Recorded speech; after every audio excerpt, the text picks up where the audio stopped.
बिस्मिल्लाहिर्रहमानिर्रहीम। अस्सलाम वालेकुम स्टूडेंट्स।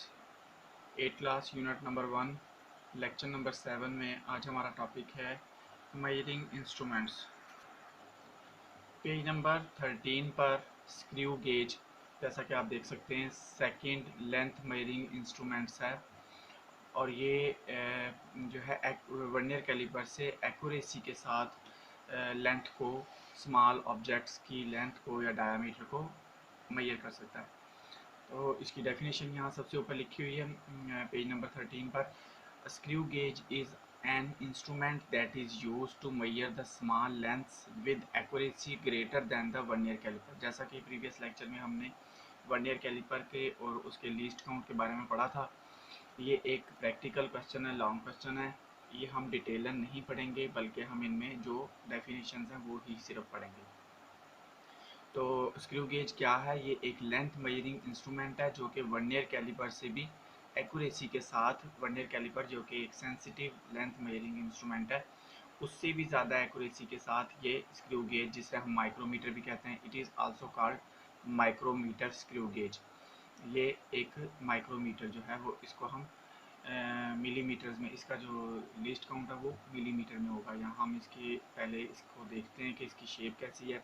ये एक यू शेप ऑब्जेक्ट है जिसका एक जो टू जाज हैं, और ये जूम करके आपको नज़र आ रहा होगा, इसके टू जाज हैं। एक को हम स्टड कहते हैं और एक दूसरा जो है उसको हम स्पिंडल कहेंगे।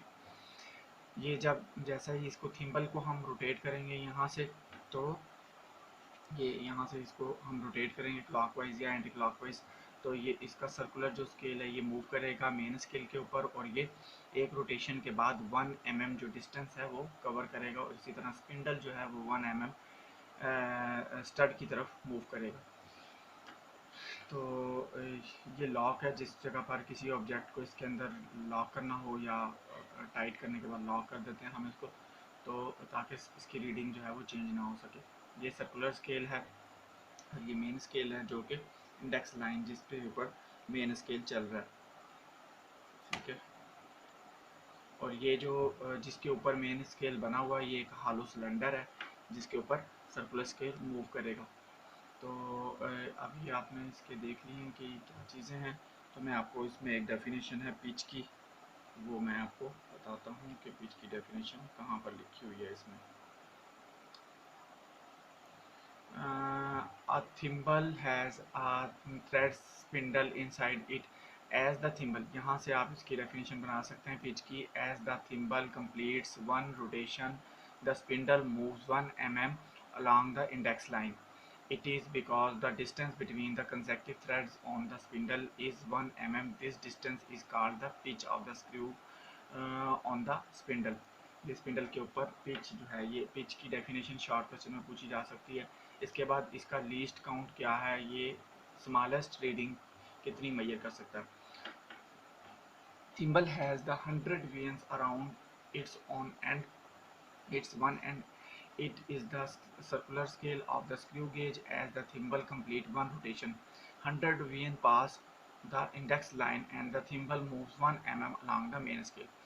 इसका मतलब है कि एक रोटेशन के बाद ये जो कि 100 वेन्स हैं सर्कुलर स्केल के ऊपर, 100 वेन्स, मोस्टली 100 वेन्स होती हैं एक माइक्रोमीटर या स्क्रू गेज जिसे हम कहते हैं, इसके जो सर्कुलर स्केल होता है उसके ऊपर 100 वेन्स होती हैं, और जैसे ही 100 वेन पास करती हैं तो ये 1 mm डिस्टेंस जो है वो कवर करता है। तो इसका मतलब कि ये 1 mm को 100 डिवीजन्स में, 1 मिलीमीटर को 100 डिवीजन्स में डिवाइड करके उतनी लेंथ को इजीली मेजर कर सकता है, यानी 1/100 मिलीमीटर की पैमाइश को इजीली मेजर कर सकता है, जिसको हम 0.01 mm भी कह सकते हैं। तो ये इसका लीस्ट काउंट है। लीस्ट काउंट का फार्मूला यहाँ आपको दिया हुआ है, least count is equal to pitch of the screw gauge. जैसा कि अभी हमने ऊपर पैराग्राफ में पिच की डेफिनेशन पढ़ी, pitch of the screw gauge क्या है? Pitch of the screw gauge divided by number of division on the circular scale. तो सर्कुलर स्केल पर 100 डिवीजन्स होती हैं और पिच जो है वो 1 mm है। तो पेज नंबर 14 पर यहाँ दिया हुआ है कि 1 mm divided by 100 which is equal to 0.01 mm and is equal to 0। अगर हम इसको सेंटीमीटर में कन्वर्ट करें तो 0.01 सेंटीमीटर होगा। तो ये इसका लीस्ट काउंट है। Working of the screw gauge, इसमें बहुत सी चीज़ें हैं, डिटेल क्वेश्चन है, लॉन्ग क्वेश्चन है, ये हम बाद में पढ़ेंगे। इसके बाद ये लेंथ मेजरिंग इंस्ट्रूमेंट था। इसके बाद हम मैस मेजरिंग इंस्ट्रूमेंट्स में हमारे पास पेज नंबर 16 पर मैस मेजरिंग इंस्ट्रूमेंट आ रहा है। तो जैसा कि आप देख सकते हैं कि यहाँ पर एक बीम बैलेंस है, जैसा कि पुराने बैलेंस होते थे, अभी भी कुछ लोग इसमें चीज़ें तोल सकते हैं, मेजर कर सकते हैं। स्टैंडर्ड मैसेज एक पैन में, एक पलड़े में, अगर स्टैंडर्ड मैसेज से इसमें 1 kg या ½ kg जो है वो बाट रखे जाएं तो दूसरी साइड पर किसी भी ऑब्जेक्ट को उसके इक्वल मेजर किया जा सकता है। ये हमें यहाँ पर जो इसकी ये पिन है, ये जब ज़ीरो पर या बिल्कुल सेंटर में होगी तो ये बैलेंस कर जाएगा, इसको हम बीम बैलेंस कहते हैं। इस पैराग्राफ को आप पढ़ेंगे तो इसमें पता चल जाएगा कि इसका वर्किंग प्रोसीजर क्या है। फिजिकल बैलेंस है जो कि हमारे लेबॉर्ट्रीज में नॉर्मली यूज़ होता है, जिसको हम सेंसिटिव इंस्ट्रूमेंट कहते हैं। और ये एक ग्लास कवर में होता है, ग्लास बॉक्स में होता है, तो उसमें इसमें भी मैस को मेजर किया जा सकता है। एक पैन में जो है वो इसको पहले सेट किया जाता है, इसके स्क्रू से इसको अरेंज किया जाता है, और उसके बाद जैसे ये अरेंज हो जाता है, इसकी पिन जो है जो लीवर के साथ नीचे लटक रही है रेड कलर की, ये इसमें ज़ीरो को इसको ज़ीरो पे सेट किया जाता है। और उसके बाद इसमें एक पैन में इसके स्टैंडर्ड मैसेज और दूसरी साइड पर किसी लाइट ऑब्जेक्ट को जिसको मैस जिसका मेजर करना हो, ये ग्राम्स में, मिलीग्राम्स में, और इसी तरह हम इसको मेजर कर सकते हैं। तो इस पैराग्राफ को पढ़ेंगे तो इसका सारा प्रोसीजर हमें, ये मैस मेजरिंग इंस्ट्रूमेंट था और इसमें पता चल जाएगा कि कैसे इसको मैस को मेजर किया जाता है, इसका प्रोसीजर दिया। लीवर बैलेंस, ये भी आपने देखा होगा कि लीवर बैलेंस में यहाँ पर एक जो पिन होती है वो ज़ीरो पर होती है, इसको ज़ीरो पर सेट करना होता है।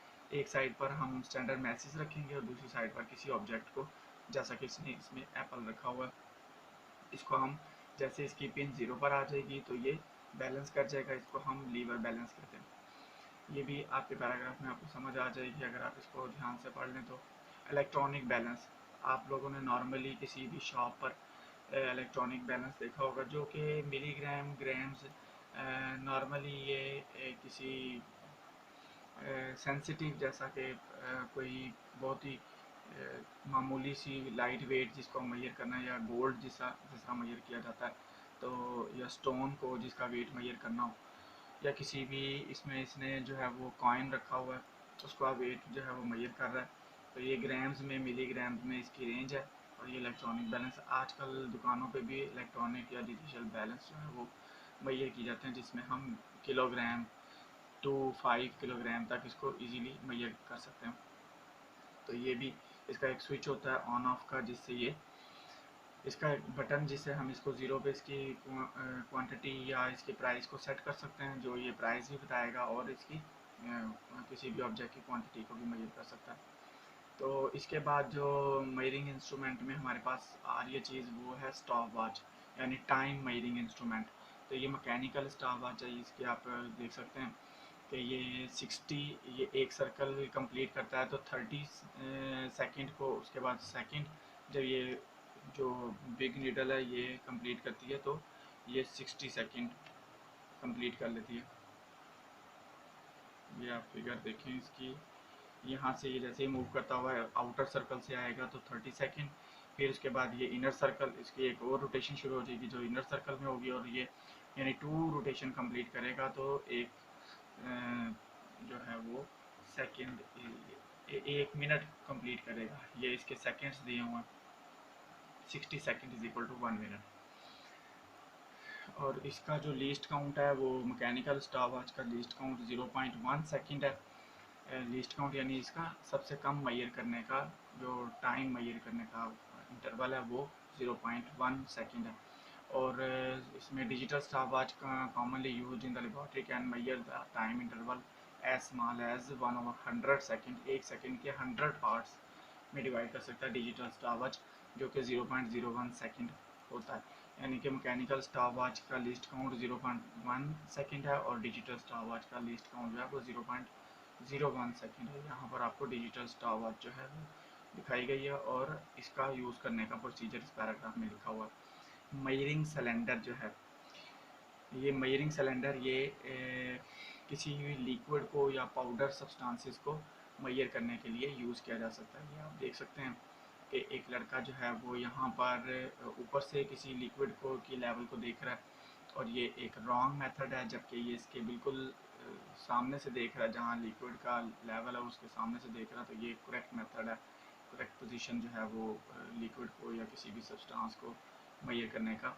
इरेगुलर जो ऑब्जेक्ट्स हैं उनका जो वॉल्यूम है वो भी इसी मेजरिंग सिलेंडर से इजीली फाइंड आउट किया जा सकता है, इरेगुलर ऑब्जेक्ट्स का।